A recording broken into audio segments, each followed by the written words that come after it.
Hello student, welcome back to our channel premium বায়োলজিওয়ালা। তোমাদের আমরা প্রাণী হরমোনের যে অন্তঃক্ষরা গ্রন্থিগুলো ছিল, ওই অন্তঃক্ষরা গ্রন্থি থেকে নিঃসৃত হরমোনগুলো সম্পর্কে আমরা পড়ছিলাম। তার ক্ষেত্রে আমরা দেখবে প্রিভিয়াস ক্লাসে কি করেছি না, একটা ইম্পর্টেন্ট গ্ল্যান্ড কি হচ্ছে না, পিটিউটারি গ্রন্থি সম্পর্কে আমরা পড়েছি। আজকে বাকি আমরা দুটো অন্তঃক্ষরা গ্রন্থি পড়বো, একটা দেখো হাইপোথ্যালামাসটা করব, তারপরে আমরা কি হচ্ছে থাইরয়েড গ্রন্থি। আজকে আমরা দুটো কি হচ্ছে অন্তঃক্ষরা গ্রন্থিগুলো সম্পর্কে দেখবো। ঠিক আছে, চলো এবার তাহলে দেখে নি। দেখো ফার্স্ট আমরা কি বলছি, হাইপোথ্যালামাস। এই যে হাইপোথ্যালামাস বলেছি, এই হাইপোথ্যালামাস কি একটা অন্তঃক্ষরা গ্রন্থি। তাহলে ফার্স্ট আমরা কি হচ্ছে এর অবস্থানটা দেখবো, যে হাইপোথ্যালামাসটা কোথায় রয়েছে, তারপরে আমরা এখান থেকে নিঃসৃত হরমোনগুলো সম্পর্কে পড়বো। দেখো এখানে একটা ছবি এঁকেছি, দেখো এখানে দেখো একটা ব্রেনের ছবি রয়েছে। এই ব্রেনটা যেটা আমরা এটাকে কি বলছি, গুরু মস্তিষ্ক বলছি। গুরু মস্তিষ্কের ঠিক নিচে দেখো থ্যালামাস রয়েছে, থ্যালামাসের ঠিক নিচে দেখো এই হাইপোথ্যালামাসটা অবস্থান করেছে। তাহলে আমরা যদি বলি এই হাইপোথ্যালামাসটা অবস্থান কোথায় না, আমাদের ব্রেন বা মস্তিষ্ক রয়েছে। এই ব্রেন বা মস্তিষ্কে দেখো থ্যালামাসের ঠিক নিচেই রয়েছে হাইপোথ্যালামাস। দেখো আমরা এর আগের দিন পড়েছিলাম পিটিউটারি গ্রন্থি সম্পর্কে পড়েছিলাম। দেখো ঠিক হাইপোথ্যালামাসের নিচে এই যে অংশটা দেখো, এটা রয়েছে তোমাদের পিটিউটারি গ্রন্থি। অর্থাৎ আমরা আগের দিন পড়েছিলাম যে পিটিউটারি গ্রন্থি হাইপোথ্যালামাসের সঙ্গে সংযুক্ত অবস্থায় রয়েছে। তাকে সংযুক্ত করে রেখেছিল কে, ইনফান্ডিবুলাম নামক একটা কি হচ্ছে অংশ হাইপোথ্যালামাসকে পিটিউটারির সঙ্গে যুক্ত করে রেখেছিল। তোমরা যদি আগের প্রিভিয়াস ভিডিওটা না দেখে থাকো, অর্থাৎ পিটিউটারি সম্পর্কে যদি তোমাদের জানার থাকে, তাহলে তোমরা প্রিভিয়াস ভিডিওটা গিয়ে দেখতে পারো। ভিডিওটা তোমাদের ডেসক্রিপশনে লিংক দেওয়া থাকবে, তোমরা ওখানে গিয়ে দেখে নিতে পারবে। ঠিক আছে, তাহলে কি বললাম, হাইপোথ্যালামাসের অবস্থানটা কোথায় বললাম না, এই ব্রেন বা মস্তিষ্কের কি হচ্ছে থ্যালামাসের নিচে অবস্থান করছে। তাহলে আমরা সহজে লিখতে পারি কি হচ্ছে, মস্তিষ্কে কি হচ্ছে থ্যালামাসের নিচে, অর্থাৎ মস্তিষ্কে কি বললাম থ্যালামাসের নিচে কি রয়েছে, হাইপোথ্যালামাস রয়েছে। থ্যালামাসের নিচে কি রয়েছে আমরা বলতে পারি হাইপোথ্যালামাস রয়েছে। এই হাইপোথ্যালামাস কার সঙ্গে কানেক্ট রয়েছে না, পিটিউটারি গ্রন্থির সঙ্গে কানেক্ট রয়েছে। কি দ্বারা না, একটা এইখানে রয়েছে ইনফান্ডিবুলাম, অর্থাৎ ইনফান্ডিবুলাম নামক একটা গ্রন্থি দ্বারা কি হচ্ছে, ইনফান্ডিবুলাম নামক একটা গ্রন্থি দ্বারা কি হচ্ছে এই হাইপোথ্যালামাস পিটিউটারির সঙ্গে কানেক্ট রয়েছে। ওকে, এবার দেখো আমরা আগের দিন পড়েছিলাম পিটিউটারি গ্রন্থিকে কি বলা হচ্ছে, প্রভুগ্রন্থি বা মাস্টার অফ গ্ল্যান্ড বলা হচ্ছে। কারণ এই পিটিউটারি গ্রন্থি কি হয়েছিল, সমস্ত অন্তঃক্ষরা গ্রন্থিগুলোর ক্ষরণ ক্রিয়াকে নিয়ন্ত্রণ করে। আজকে আমরা কি দেখবো, দেখো এই যে হাইপোথ্যালামাস রয়েছে, সে কি করছে এই পিটিউটারি গ্রন্থি থেকে নিঃসৃত সমস্ত গ্রন্থির ক্ষরণ ক্রিয়া, অর্থাৎ পিটিউটারি গ্রন্থির ক্ষরণ ক্রিয়াকেও নিয়ন্ত্রণ করে। তাই আমরা এই হাইপোথ্যালামাসকে কি বলবো, সুপ্রিম কমান্ডার বলতে পারি। কি বলবো তাহলে, সুপ্রিম কমান্ডার, বা তাকে আমরা বলতে পারি সর্বোচ্চ প্রভুগ্রন্থি, বা একে আমরা কি বলছি সর্বোচ্চ প্রভুগ্রন্থি। কারণ এটা কি হচ্ছে প্রভুগ্রন্থি, অর্থাৎ পিটিউটারি গ্রন্থির উপর তার ক্ষরণ ক্রিয়ার উপর নিয়ন্ত্রণ করে। তাই একে আমরা কি বলছি সর্বোচ্চ প্রভুগ্রন্থি, বা আরো একটা নামে বলা হতে পারে মাস্টার অফ মাস্টার গ্ল্যান্ড। অর্থাৎ মাস্টার গ্ল্যান্ড আমরা প্রভুগ্রন্থিকে বলেছিলাম, মাস্টার গ্ল্যান্ডেরও আবার একজন মাস্টার রয়েছে, সেটা কি হচ্ছে এই হাইপোথ্যালামাস। কেন বললাম না, এই হাইপোথ্যালামাস কি করছে, এই যে পিটিউটারি গ্রন্থি আছে, পিটিউটারি গ্রন্থির কি হচ্ছে ক্ষরণ ক্রিয়াকে নিয়ন্ত্রণ করে। তাই আমরা একে কি বলছি মাস্টার অফ মাস্টার গ্ল্যান্ড বা সর্বোচ্চ প্রভুগ্রন্থি, বা তাকে আমরা বলতে পারি সুপ্রিম কমান্ডার বলা হয়। ঠিক আছে, এবার দেখো এই হাইপোথ্যালামাস পিটিউটারি ক্ষরণ ক্রিয়াকে কিভাবে নিয়ন্ত্রণ করছে। দেখো আমরা বলতে পারি এই যে থ্যালামাস বা হাইপোথ্যালামাস রয়েছে, এই হাইপোথ্যালামাস কি হচ্ছে এই অগ্র পিটিউটারি থেকে নিঃসৃত যতগুলো হরমোন আছে তাদের কি হচ্ছে ক্ষরণ ক্রিয়াগুলোকে নিয়ন্ত্রণ করে। ওকে, নেক্সট আমরা পড়েছিলাম পশ্চাৎ পিটিউটারি। পশ্চাৎ পিটিউটারির ক্ষেত্রে আমরা কি পড়েছিলাম না, হাইপোথ্যালামাস থেকে যে হরমোনটা রিলিজ হবে সেটা পশ্চাৎ পিটিউটারিতে এসে সঞ্চিত হবে এবং পরে সেখান থেকে ক্ষরণ হবে। এই কারণে আমরা পশ্চাৎ পিটিউটারি গুলোকে নিউরো হরমোন বলেছিলাম। ঠিক আছে, এবার আমরা ছকের সাহায্যে দেখে নিব এই হাইপোথ্যালামাস গুলো কি করে কি হচ্ছে পিটিউটারি গ্রন্থির ক্ষরণ ক্রিয়াগুলোকে নিয়ন্ত্রণ করছে। ঠিক আছে, চলো তাহলে একটু দেখে নিই। এবার যদি আমরা বলি হাইপোথ্যালামাসের ক্ষেত্রে আমরা কি করে সে অগ্র পিটিউটারি বা পিটিউটারি ক্ষরণ ক্রিয়াকে নিয়ন্ত্রণ করছে। দেখো আমি যদি বলি এখানে পিটিউটারি গ্রন্থি, পিটিউটারি গ্রন্থি থেকে নিঃসৃত হরমোনগুলো কি কি আমরা একটু দেখে নিই। তাহলে পিটিউটারি গ্রন্থি আমরা লিখলাম, না এখান থেকে আমরা পড়েছিলাম 5 ধরনের হচ্ছে হরমোনগুলো খরিত হয়। কি কি পড়েছিলাম না একটা পড়েছিলাম এসিটিএইচ, একটা রয়েছিল তোমার এসটিএইচ বা যেটাকে আমরা কি বলেছিলাম গ্রোথ হরমোনও বলছিলাম, আর কি ছিল আমরা টিএসএইচ পড়েছিলাম, আর পড়েছিলাম তোমার জিটিএইচ গোনাডোট্রফিক হরমোন, আর একটা শেষ পড়েছিলাম আমরা কি হচ্ছে এলটিএইচ বা একে আমরা কি বলছিলাম প্রোল্যাকটিন হরমোন বলেছিলাম। তাহলে এই পাঁচটা হরমোন কি হচ্ছে পিটিউটারি গ্রন্থি থেকে খরিত হয়। তাহলে হাইপোথ্যালামাস কি করবে এই অগ্র পিটিউটারি থেকে নিঃসৃত এই গ্রন্থির ক্ষরণ ক্রিয়াকে কিভাবে নিয়ন্ত্রণ করছে আমরা একটু দেখব। এবার একটা জিনিস মনে রাখবে এই হাইপোথ্যালামাস কি করছে কিছু হরমোনকে রিলিজও করতে পারে, আবার কিছু হরমোনকে ইনহিবিট বা বাধা দানও করতে পারে। তাহলে কোনটা কি করছে আমরা দেখিনি। দেখো এ পাশে যদি আমরা দেখি যে রিলিজিং এর ক্ষেত্রে কি কি কাজ করছে এই হাইপোথ্যালামাস, আর ইনহিবিটের ক্ষেত্রে কি কি করবে আমরা এই পাশে একটু দেখে নিব। তাহলে এ পাশে ধরে না আমরা লিখলাম কি হচ্ছে ইনহিবিট করছে, তাহলে ইনহিবিটিং আর এক্ষেত্রে রিলিজিং, অর্থাৎ ইনহিবিট মানে কি হচ্ছে বাধা দান করে, আর এক্ষেত্রে আমরা কি করলাম রিলিজ বা নিঃসরণের ক্ষেত্রে বা ক্ষরণ ক্ষেত্রে সাহায্য করে, ক্ষরণে সাহায্যকারী। তাহলে এই দুটো আমরা একটু দেখে নিব।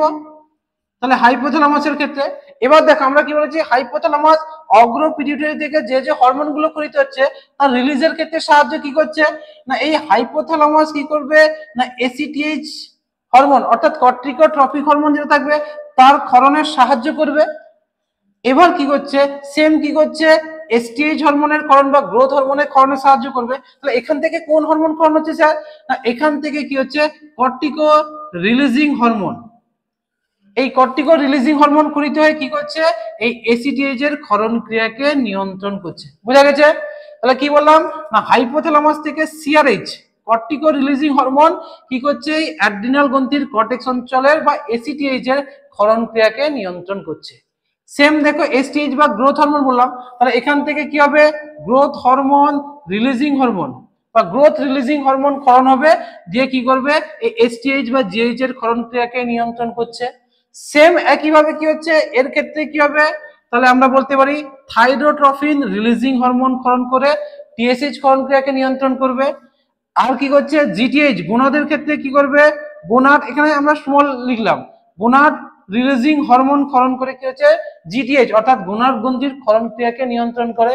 সেম আমরা বলতে পারি কি হচ্ছে এলটিএইচ বা প্রোল্যাকটিন, তাহলে এক্ষেত্রে আমরা বলতে পারি প্রোল্যাকটিন রিলিজিং হরমোন ক্ষরণ করে কি হচ্ছে এই এলটিএইচ এর ক্ষরণ ক্রিয়াকে নিয়ন্ত্রণ করে। দেখো তাহলে আমরা বললাম এই যে অগ্র পিটিউটারি থেকে হরমোনগুলো নিঃসরণ হচ্ছিল এইখানে এই কয়েকটা রিলিজিং হরমোন ক্ষরণ করে কি করছে হাইপোথ্যালামাস এই যে হরমোনগুলো আছে এর ক্ষরণ ক্রিয়ার উপর নিয়ন্ত্রণ কিন্তু করছে। সেম এই জন্য একে আমরা রিলিজিং হরমোনও বলি, অর্থাৎ হাইপোথ্যালামাস থেকে রিলিজিং হরমোন এইগুলো ক্ষরণ হয়। কি কি না আমরা দেখে নিলাম কি হচ্ছে না একটা হচ্ছে কর্টিকো রিলিজিং হরমোন বললাম, একটা growth hormone releasing hormone, thyrotrophic releasing hormone, gonadotrophic releasing hormone আর প্রোল্যাকটিন রিলিজিং হরমোন। তাহলে পাঁচটা রিলিজিং হরমোন কি হচ্ছে পাঁচটা হরমোনের ক্ষরণ ক্রিয়াকে নিয়ন্ত্রণ করছে। সেম আমরা কি করব ইনহিবিট বা বাধা দান করতেও সাহায্য করে। তাহলে কার ক্ষেত্রে সাহায্য করে দেখো একটা যে গ্রোথ হরমোন বললাম তাহলে এইখানে কি হচ্ছে গ্রোথ হরমোন ইনহিবিটিং আইএইচ হয়ে যাবে। এক্ষেত্রে আর means releasing hormone, I means হচ্ছে ইনহিবিট অর্থাৎ বাধা দান করতে সাহায্য করে কে তাহলে এই গ্রোথ ইনহিবিটিং হরমোন কি হচ্ছে জিএইচ এর ক্ষরণকে বাধা দান করছে। দেখো এখানে কি হচ্ছে ক্ষরণ করতে সাহায্য করছে আবার প্রয়োজনে বাধা দান করতেও সাহায্য করছে কে না এই হাইপোথ্যালামাস। সেম কি করছে এটা কি হচ্ছে প্রোল্যাকটিন অর্থাৎ প্রোল্যাকটিন ইনহিবিটিং হরমোন হিসাবেও কাজ করছে। এই দুটোর ক্ষেত্রে দেখো ক্ষরণেও সাহায্য করছে কিন্তু বাধা দান করতেও সাহায্য করে। বাকিদের ক্ষেত্রে কি করে না বাকিদের ক্ষেত্রে কি হচ্ছে ফিডব্যাক নিয়ন্ত্রণের ক্ষেত্রে সাহায্য করে। ওকে তাহলে এইটুকু আমরা কি হচ্ছে হাইপোথ্যালামাস সম্পর্কে পড়বো। অর্থাৎ এক কথায় আমরা বলতে পারি হাইপোথ্যালামাস থেকে যে হরমোনগুলো হয় কিছু রিলিজিং হরমোন থাকে আবার কিছু ইনহিবিট অর্থাৎ ক্ষরণে সাহায্য করবে, আবার কিছু হরমোন কি হচ্ছে বাধা দান করতেও সাহায্য করবে। ঠিক আছে আশা করি বোঝা গেছে।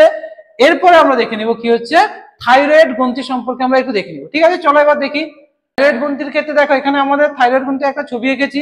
এবার ফার্স্ট আমরা থাইরয়েড গ্রন্থির কি হচ্ছে অবস্থান বা লোকেশনটা আমরা একটু দেখে নিব। দেখো এখানে যদি আমরা বলি এই যে মাঝখানে যে এই অংশটা রয়েছে এটাকে আমরা কি বলছি ল্যারিংস বলছি বা এর অবস্থানটা অ্যাকচুয়ালি কোথায় না মানুষের ক্ষেত্রে আমরা যে গ্রীবাদেশ বলছি অর্থাৎ মস্তিষ্ক রয়েছে, মস্তিষ্কের পরে এই যে গ্রীবাদেশ রয়েছে, এই গ্রীবাদেশে কি রয়েছে এই থাইরয়েড গ্রন্থিটা অবস্থান করেছে। তাহলে গ্রীবাদেশের কোথায় রয়েছে না গ্রীবাদেশে দেখো ল্যারিংস বা একে আমরা স্বরযন্ত্র বলি না, যেখান থেকে আমাদের কি হচ্ছে স্বরটা উৎপন্ন হচ্ছে, এই ল্যারিংস বা স্বরযন্ত্রের ঠিক নিচে এই দেখো মূল অংশ যেটা রয়েছে ট্রাকিয়া, অর্থাৎ এই ট্রাকিয়ার দুপাশে দেখো দুটো লোপের মতো কি হয়েছে দুটো গ্রন্থি রয়েছে, এই গ্রন্থিটাকে আমরা কি বলছি থাইরয়েড গ্রন্থি বলছি। তাহলে থাইরয়েড গ্রন্থি যদি অবস্থান বলি কি বলবো না গ্রীবাদেশে কি হচ্ছে ল্যারিংস বা স্বরযন্ত্রের নিচে ট্রাকিয়ার দুপাশে দুটো লোব যে রয়েছে সেটাকে আমরা কি বলছি থাইরয়েড গ্রন্থি বলছি। বুঝা গেছে?